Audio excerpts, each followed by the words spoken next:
De tal manera que en realidad nuestra intervención no se da para un efecto que necesariamente tiene importancia respecto a la presidenta Boluarte, sino esencialmente para que el futuro presidente, quien fuere, quien elija al pueblo, no tenga estos problemas como ha tenido la presidenta de la República. ¿Qué es lo que, cuál es el fondo del asunto para que todos puedan entender qué es lo que se ha expuesto el día de hoy? Bueno, de repente, para efecto que de ser un poco más de contexto, le debo explicar a los televidentes, a los oyentes, que existe un conflicto competencial frente a tres situaciones esencialmente. Uno, cuando dos entidades o dos poderes del Estado disputan una competencia y la ejercen, de tal manera que crean incertidumbre de quién tiene la competencia, eso es el tribunal dice quién la tiene. Segundo, cuando hay alguien que tiene la competencia y no la ejerce, con lo cual perjudica evidentemente a los administrados, a la ciudadanía. Entonces, alguien le presenta el conflicto diciendo este poder no ejerce su competencia. Y finalmente, la discusión más sofisticada, que es la que se ha planteado el día de hoy, es cuando hay una entidad que tiene competencia, según la Constitución, de investigar, pero lo hace a costa de otra norma constitucional, o por lo menos lo hace de tal manera que afecta la competencia de otro, ¿no? La menoscaba. Y ese es el supuesto estricto que la Procuraduría ha interpuesto el día de hoy. Otra cosa por aclarar es que el conflicto competencial lo proponen las entidades, en este caso el Poder Ejecutivo versus el Ministerio Público, quien fuera el fiscal de la Nación y quien fuera el presidente de la República. Mi participación como abogada de la presidenta, que en realidad es un tema que esencialmente tendrá una consecuencia menor respecto a lo que ella ya sufrió, pero que además lo hace en su condición de presidenta, que ya convocó a la elección de su sucesor. De tal manera que en realidad nuestra intervención no se da para un efecto que necesariamente tiene importancia respecto a la presidenta Boluarte, sino esencialmente para que el futuro presidente, quien fuere, quien elija al pueblo, no tenga estos problemas como ha tenido la presidenta de la República, con 18 investigaciones penales, y de esas 18, en todas, aplicándole la ley a una prerrogativa presidencial y utilizando los criterios que dice la ley, a pesar de que la ley se lea a la luz de la Constitución. Te explico. Por ejemplo, existe la posibilidad de que, dada la importancia del acto de gobernar, ella pueda pedir que la declaración se la tomen en su despacho, o donde ella efectivamente pueda estar en ese momento. Sin embargo, aquí el fiscal, utilizando la ley, dice, pero ya no eres testigo, y como no eres testigo no tienes la prerrogativa. Absurda. Pero entonces la han obligado a ir al Ministerio Público mientras que ella tenía que gobernar. Por supuesto, todo el tiempo está gobernando. El problema está en que en vez de si ella hubiera sido testigo, miren, una situación todavía menos grave, ella pudo haber exigido que vayan a recoger su declaración en sus oficinas.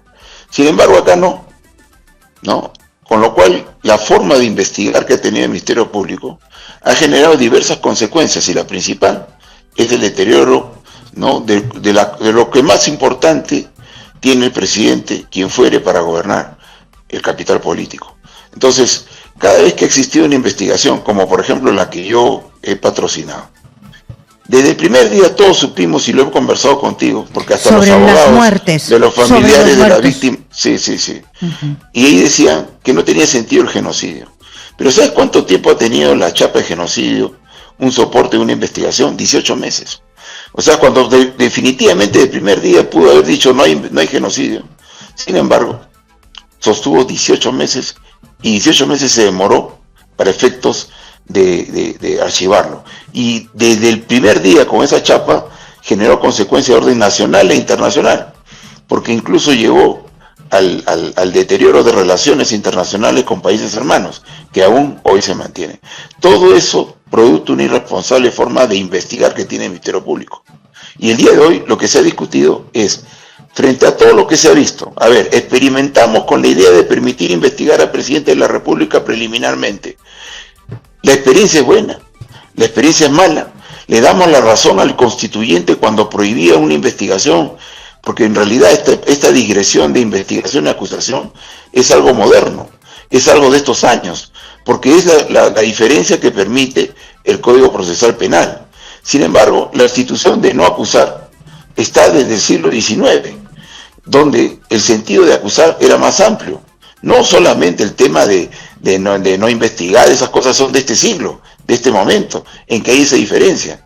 En ese momento la idea era, déjenlo gobernar, y no para generar impunidad, sino para que al final del mandato se le pueda investigar, con lo cual era una restricción temporal. ¿Para qué? Para privilegiar la gobernabilidad. Pero usted sabe, permítame hacerle una pregunta, pero usted sabe que ahora los delitos, no estoy hablando de Dina Boluarte, estoy hablando de cualquier presidente de cualquier lugar del mundo, ahora los delitos se han vuelto más finos y las maneras de ocultar los dineros, las rutas de los dineros también son más complejas. ¿Cómo vamos a esperar 5 años, 3 años, 2 años para que esos dineros se esfumen? Lo primero que habría que establecer que el elegido tiene una responsabilidad compartida. ¿Con quién? Con el elector. Cada vez que tú escuches, el Congreso es una basura, el presidente es una basura, ¿quién es peor? ¿El elector o el elegido? Pero usted no puede, no. Pero es que nadie elige a alguien para que robe. Nadie eligió a Alejandro Toledo, nadie eligió a Alejandro Toledo pensando que iba a ir a pedir 35 millones de coima. Es que ese es el problema. El problema está en que si tú quieres desarrollar una mejor cultura política, quieres desarrollar una mejor sociedad política, mejora también como comunidad social. ¿En qué sentido? Pero lo que usted no me puede negar, que los delitos penales son personalísimos. Usted no le puede decir a toda la población, ustedes tienen la culpa como electores. No estoy diciendo eso. Parece. Lo que estoy diciendo es lo siguiente.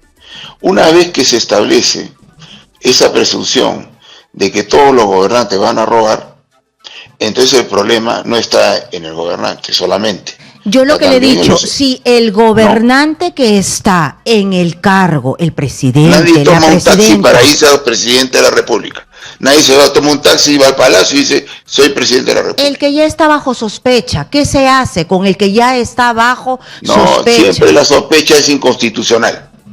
¿Ya? Yo en ese sentido soy decididamente y estrictamente me ordeno por la Constitución. Yo no soy periodista, yo no soy lego, yo soy una persona que tengo una responsabilidad para rechazar las sospechas. Que guardar las pruebas, que ahora es mucho más fácil por la tecnología desaparecerlas, hay que esperar 5 años.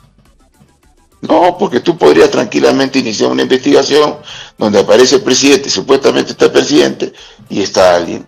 ¿Ese alguien está aforado o no está aforado? Todavía la discusión no alcanza, como ocurre en los Estados Unidos, mira, porque comprenderás que el fenómeno de la corrupción es universal. Sí. En los Estados Unidos el año pasado salió una sentencia, a ver cómo la comentas tú, cómo la entiendes tú, donde la inmunidad es total, por actos oficiales del presidente de la República. Y el razonamiento de la Corte Suprema, en el caso Trump versus Estados Unidos, ¿no?, ha señalado con absoluta claridad que dice que las investigaciones del presidente durante su mandato provocan oprobio público y descapitalizan políticamente al presidente. Segundo, la consecuencia más grave para el sistema democrático de esa situación es precisamente formar al político cobarde, porque va a tener que pensar 70 veces antes de hacer una acción, porque sabe que eventualmente después se le vienen investigaciones. Entonces, dice, entre esto y situaciones de indemnización, vayan por la indemnización, pero no los persigan penalmente a los presidentes de la República. Entonces uno dirá, uy, qué sonsos son los gringos, qué sonsos son los americanos. No, sino porque el sistema democrático previene una situación donde no puedes tener a alguien gobernando y simultáneamente teniéndolo en permanente investigación, en permanente distracción. Es así de simple. Los americanos iban más allá, inmunidad para siempre. Acá no ocurre eso. Acá simplemente es una restricción temporal. Y la inmunidad de los americanos es para su entorno incluso. Trump a su familia, Biden a su familia. ¿Y qué es lo que ha pasado? Nada se queja. porque se entiende el sentido de la política. ¿Y Bill en la Clinton política, y Lewinsky? ¿Qué pasó ahí? ¿Y qué pasó ahí? ¿Qué pasó? Fue un procedimiento de impeachment. Que es lo que tranquilamente puede. Acá la vacancia presidencial ya tiene una regulación. Si tú tienes algo acreditado, no especulativamente, no porque te parece, no porque sospecho, no, la sospecha no tiene soporte en los estados constitucionales. Contrariamente a eso, tú estás obligada, tú y todos los que nos escuchan, a presumir inocencia. Eso es lo que hay que entender, que es lo que obliga la Constitución. Entonces, volviendo al tema, lo que ustedes están pidiendo es que no se pueda investigar a la presidenta de la República durante el mandato, que vuelva las cosas, el ordenamiento, antes de lo que pasó con Pedro Castillo, porque a Pedro Castillo sí se le investigó. Ya existen situaciones complementarias que pueden auxiliar y centrifugar esta situación. La primera es que ya existe una aprobación del Tribunal Constitucional del uso de la vacancia por incapacidad moral. Se exige, sí, ciertamente situación excepcional. Si tú crees que hay un comportamiento irregular en el ejercicio de la función, puedes recurrir a eso. Segundo, la Constitución no ha cerrado para todos los delitos.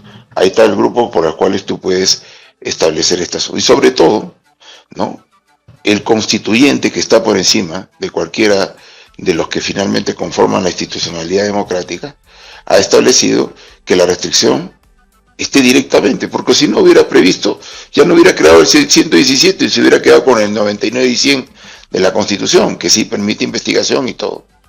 Al presidente lo ha diferenciado.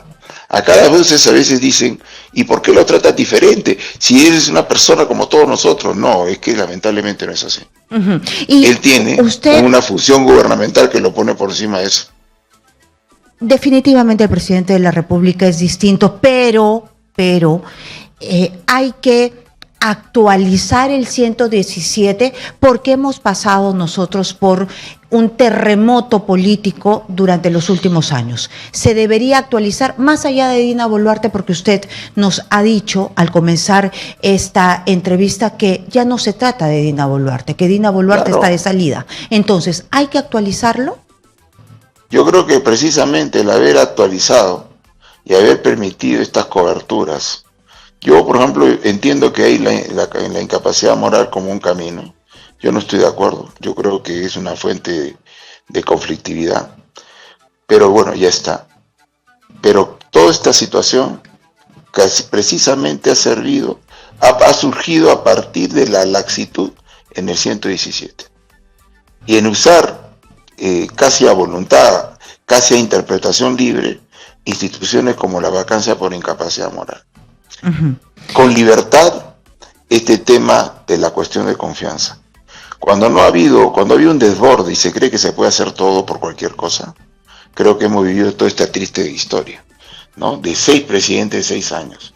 Con lo cual, si no hubiera habido esas aperturas por parte del Ministerio Público, por parte de la política en general, que además, como bien lo has dicho tú hace un rato, los ciudadanos formamos parte del problema grande de la política en el Perú, que es la absoluta destrucción del sentido correcto de la organización política. Hoy los partidos se llaman partidos porque es la única forma de llamarlos, pero esencialmente no son ningún partido. Todos ahí son perro, pericote y gato, con intereses que los articulan, pero sin un San Martín. De tal manera que la organización política se ha convertido en plataformas electorales y lamentablemente eso no permite desarrollar racionalización de los conflictos de la política. Siempre va a haber gente que gritando se va a imponer, con recursos se va a imponer, y ese es un parte del drama. Por eso estos últimos años tiene que terminar siendo más bien, haciendo más estricta la interpretación de las instituciones que tutelan el sistema político. Porque realmente, o si no, te sacan lo que yo he visto. Hoy día yo ingresé en otra vista de la causa, presentando un video de todo lo que habíamos visto. ¿Por qué? Porque en el recuerdo nos perdemos detalles. La posverdad siempre es peligrosa.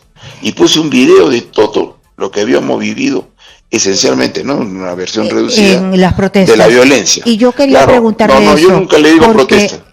yo le quería preguntar eso porque precisamente hay una nota aquí en La República donde dice: durante la última audiencia del TC, Joseph Campos, abogado de Dina Boluarte, afirmó que las protestas carecían de respaldo constitucional y aseguró que los fallecidos fueron tristes casualidades. ¿Eso dijo usted? No, porque ve, la República no está mal que diga lo que dice, porque es un gran tergiversador de las situaciones, como en otras aplicaciones, no sé cómo se llama estos grupúsculos de... ¿Y usted? Que a veces, yo lo que he dicho es lo siguiente, a ver. ¿Y usted no le dice eso protestas? Que vimos, no son protestas, es que no son protestas. ¿Qué son? O sea, no lo digo yo. ¿Qué son? No lo digo yo, lo dice la Corte Suprema Peruana, César San Martín, caso Casación Apurímac. Lo dice la Comisión Interamericana de Derechos Humanos. Lo dice la Corte Interamericana de Derechos Humanos. Lo dice el Tribunal Constitucional Peruano. Ninguna protesta violenta es protesta, ¿no? Entonces hay que tener claro, para efectos de decir las cosas con propiedad. Las protestas nunca son violentas. Cuando son violentas deja de ser protesta y no tienen protección constitucional. Listo. No es el ejercicio de un derecho fundamental. Listo. ¿Ya? Porque nadie tiene el derecho. Los organismos internacionales sí los llamaron protestas. No lo llamaron protesta. Bueno, yo he leído los informes. Yo también los he leído de pie a cabeza y de adelante hacia atrás. Muy bien. Bien dice que en esas movilizaciones se encontraron armas. ¿Ya? Los objetivos de esas movilizaciones, ¿cuáles fueron? Todas inconstitucionales. Muy bien, pero no Castillo, en todos sitios. Golpista, que vuelva al poder. No se puede. Asamblea Constituyente, no se puede. Cierre el Congreso, no se puede. Desde la calle. Que renuncie a Dina Boluarte, nadie la puede obligar. ¿Ya? Entonces, como son objetivos que no son compatibles con la Constitución, y si tú usas violencia, tienen delegitimación. Y para precisar a los oyentes, yo nunca dije de ese asunto. Yo dije que hay 3 tipos de víctimas cuya muerte de todos, incluso de los violentos, se lamenta. Lo que dije es, puede haber habido un protestante que estuvo en el lugar y en el momento incorrecto. Pudo haber habido otro tipo de víctima, de las que no se habla, de las que no les gusta hablar a ustedes. Algunos, perdón, no todos. Es las víctimas, los niños, que murieron por la interrupción de las carreteras. El suboficial Sonco, donde tú me vas a tratar de explicar a ver si puedes. No, que se ha ¿cómo puedes decir si lo mataron acá, y encima lo quemaron? Lo quemaron. ¿Dónde está el sentido reivindicativo de quemar a una persona que luego de haberla matado? Y finalmente, los militares que se fueron al martirio para no enfrentar a la turba y generar... Y se ahogaron en el río, sí, nosotros sabemos, listo. Por supuesto. Entonces, muchísimas gracias. Hemos tenido la opinión, por supuesto, del abogado de la Presidenta de la República, que es la de la Procuraduría también, estimada... Y del Defensor del Pueblo también. Listo.